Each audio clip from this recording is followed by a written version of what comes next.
Hello, I'm Amy Urani, and I want to thank you for joining me for this special Women's History segment of Nevada County Now, where we are exploring the lives of women around our community who are themselves making history. I'd like to introduce to you my special guest, Joey Jordon. Thank you, Joey. And as some background on Joey, Joey is a retired, nonpartisan, political consultant and professional fundraiser. She has served on the Penn Valley Fire Protection Board, amazing, and is a key volunteer at the Penn Valley Fire Department Auxiliary Thrift Store. She has served in leadership roles of more than 40, that's 40, local nonprofit boards, and is an amazing woman who gets things done. Thank you for joining us today. She sounds lovely. I'd like to meet her. You have met her, and I have too, and she is lovely. So what we're going to do, I'd love to dig in and ask you a couple of questions. And one I think that's really important, and I'd love for folks to kind of get connected with you, is what motivates you? You've been so dedicated to the community, but what is that thing that motivates you every day? That's such a great question. And I think it's the people of the community. It's the Julie Hardens. It's the Ramona Howards. It's the Lisa Swarthouts. Yeah. It's the Susan Hooks. Yeah. It's the Janet Witchmans. It's the people who you may or may not have ever even heard of, but they're doing the heavy lifting on a daily basis locally. And they are my true inspiration. Oh, that's fabulous. When you think about, how difficult it is, one, to oversee, say, a nonprofit and really advocate for them in the community, you become that face. And then you look at someone like our current chair of the board, Lisa Swarthout, and you think about her elevation to that level. There's something to be said about the tenacity, the capabilities that we really have that I was just talking with Julie, and we were talking about how women who do incredible things like yourself don't toot our horn enough.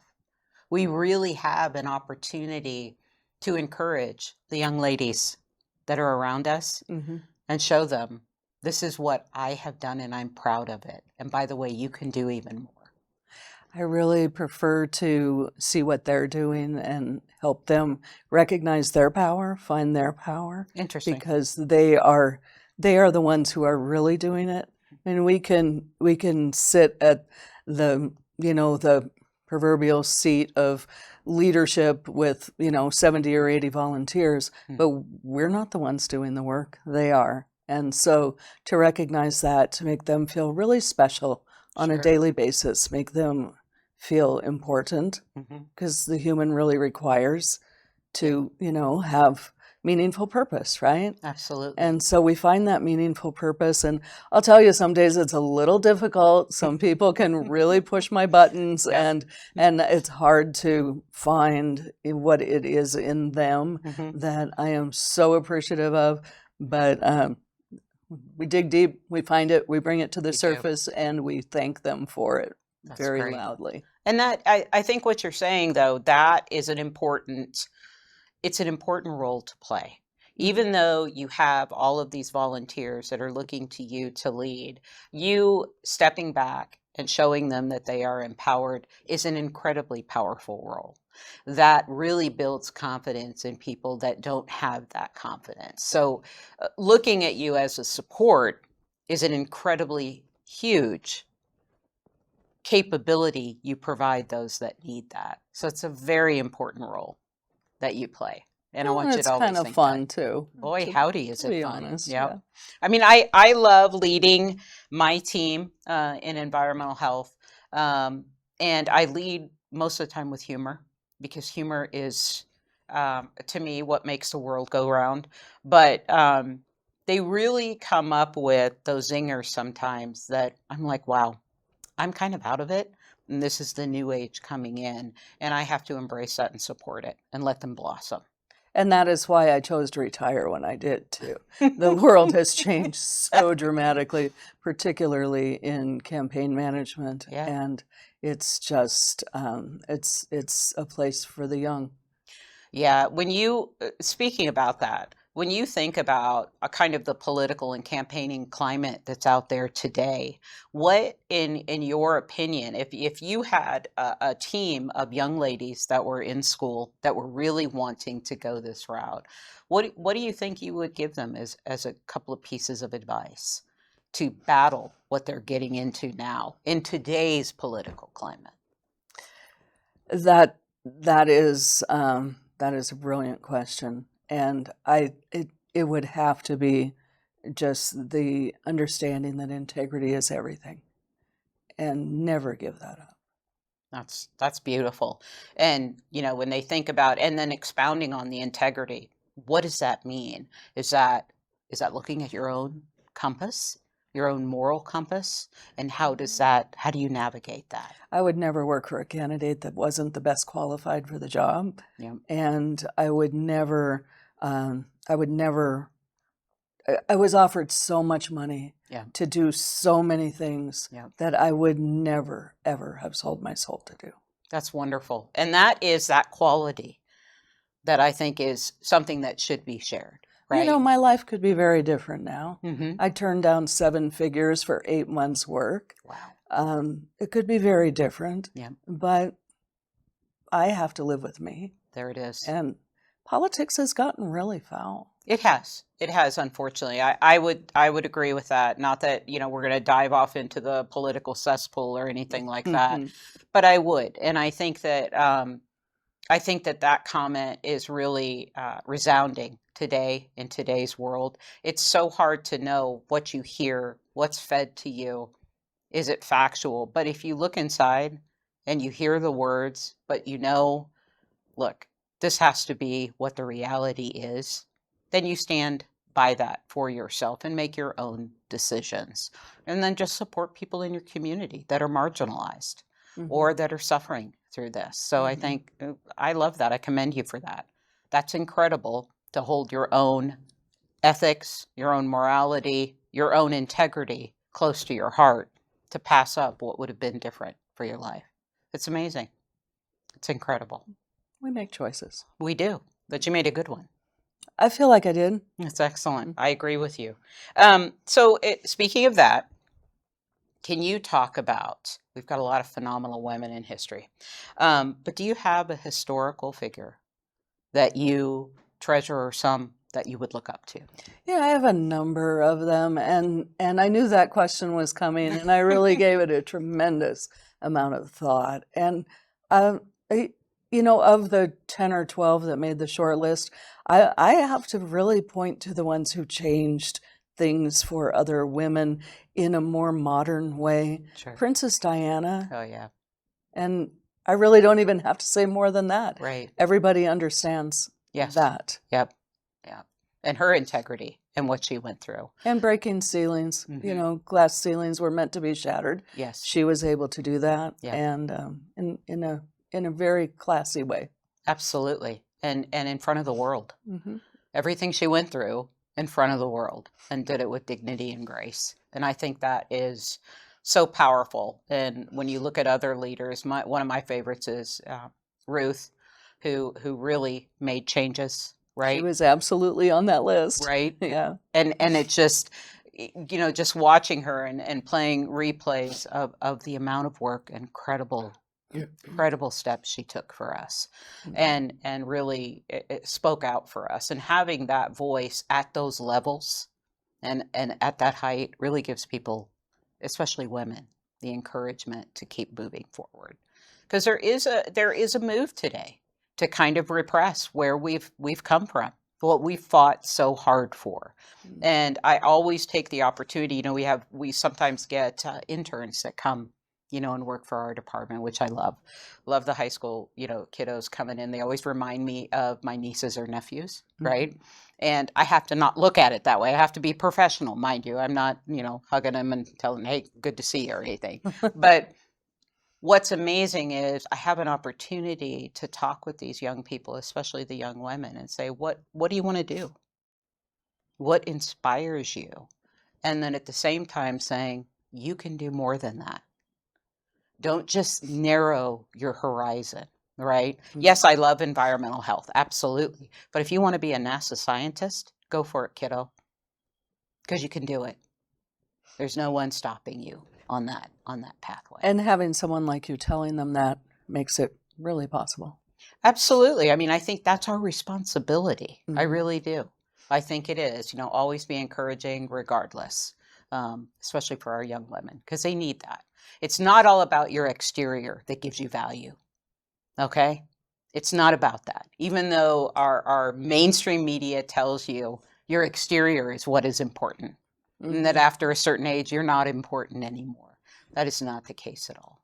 So all that beauty and resilience lies inside, and you can do anything you want. So, yep, I agree.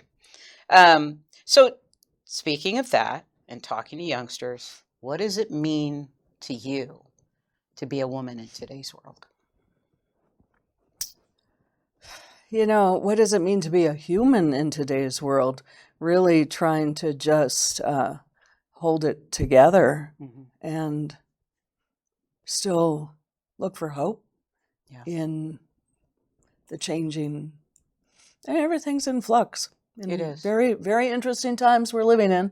Greatest curse you can wish upon anybody.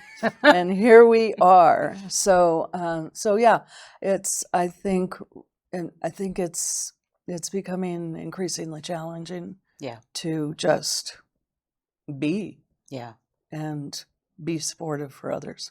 it is. In speaking with, when you think about being a woman, as challenging as it is today, both for men and women, is there anything beyond what we're experiencing with the influx of politics? Now we're in the midst of a war. Now we're, other things. If you were to speak to a classroom of young ladies right now, what would you tell them It would about be what the future such an holds? interesting time to be teaching poli sci, to be teaching, any of the even psychology, sociology, the Right? courses that I grew up in. Um, I that I don't really know Mm, that that I would be the one to bestow the words of encouragement, other than every day you get up, you strap on Kevlar, you walk out the door, hmm. you fight the good fight, Right. and you work for the best, Right. and you work for the values that resonate with you, Hmm. whatever they happen to be, Right. and you just keep going. You can't stop, I love that. especially when you think you're winning. Yeah. That's the last moment to stop. You just have to keep going. That's an incredible piece of advice. We're seeing all of the things that women worked for and fought for and died for Hmm. being rolled back. Yeah. And it is definitely, we very well could be losing our rights to vote. Hmm. Many of us who don't have the last name that's on our Yeah. birth certificate. Right. And so it's definitely time to take action. If you've never thought of it, and this is the moment. And that action can be whatever is comfortable for you. Hmm. Not everybody has to be in the midst of a battle, Correct. but everybody has to be a participant in at least nurturing people who are going to be in the midst of that battle. I love that. And I think we forget about that, Yeah. right? People think when you're going for the resistance, you're the face on the camera. I think that back support and that constant presence is also crucial to keep supporting those that want to go forward and be that front line for us. If we don't have it within us to do that, we are still there Just like as in that support. fundraising, Hmm. there are people who can go in and ask people to support causes that they care deeply about, Hmm. and there are people who would rather stick hot pokers in their eyes, and there's definitely a space Hmm. for both and everything in between when it comes to supporting causes you care about. So, Absolutely. so it's much the same. There's Hmm. a role for every single person, and Sure. I hope they find their role. I hope they find their voice, Yeah. and be loving to encourage that. Yes, I think that's important. I mean, even in everyday conversations, when you're standing in the grocery store talking to someone, and I tend to get into conversations because I love to talk to people and hear their story, or hear, if they're mentioning something, and we just get into this conversation, and all of a sudden it falls into something deeper. Mhm. And I love that. I enjoy bringing that out in folks, and I take that opportunity to just say, things you do today are very important, but don't forget to stop and embrace the day. Embrace that beauty. Embrace everything that you have every day. It's so important. And that, I think, really refuels and makes you stronger. So I love that. That would be a great piece of advice. I would hear what you had to say and say, yeah, I could be that back support. Why not? I do believe in this, but I can't be up front. I'd rather stick hot pokers in my eyes, as you put it. That was great. Okay, here's a fun one. Tell us something about you that most people don't know about. So I spent 20 years in commercial radio, Mm-hmm.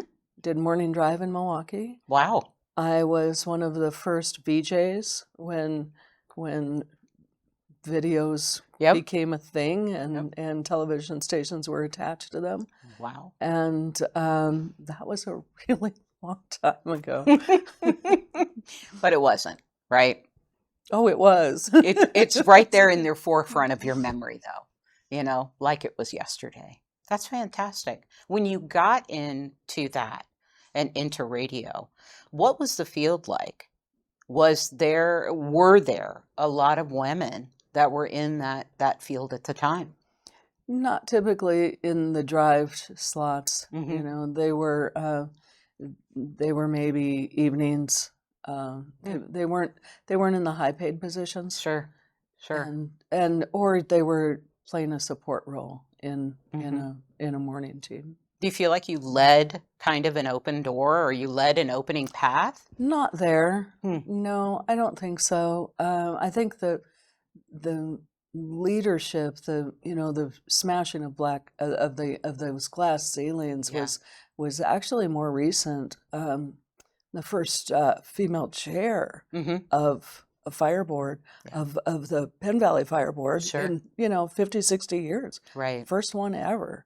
Yeah. And so that's kind of a big deal. Absolutely. And that it does give me, some sort of a feeling that we're making inroads into typically male dominated Yep. places. I love that. And when I first started in the environmental health field, doing this for a few decades, or a couple decades and a half, I started in the solid waste arena. I was the first woman hired in there, and I'll tell you, it was an interesting dynamic. But through humor, my male coworkers garnered a respect. Okay, and I was able to tame their somewhat inappropriate, connotation, to where it was a respectful environment. And I think that was important, because I put it in the context of, imagine me being your daughter, imagine me being your wife. And that kind of context really flipped a switch for them, which I thought was super important. And after me came more women. And that was great. I loved having, colleagues and support in the field. So this has been fantastic. I thank you. I thank you for sharing. I thank you for being here. This has been wonderful. I know you have a lot of other history, but we won't go into that now, right? Yeah, well, thank you again. And thank you for watching this special Women's History segment of Nevada County Now. Make sure to check out our other interviews. Our community is definitely full of amazing women. Thank you again, Joey. Thank you.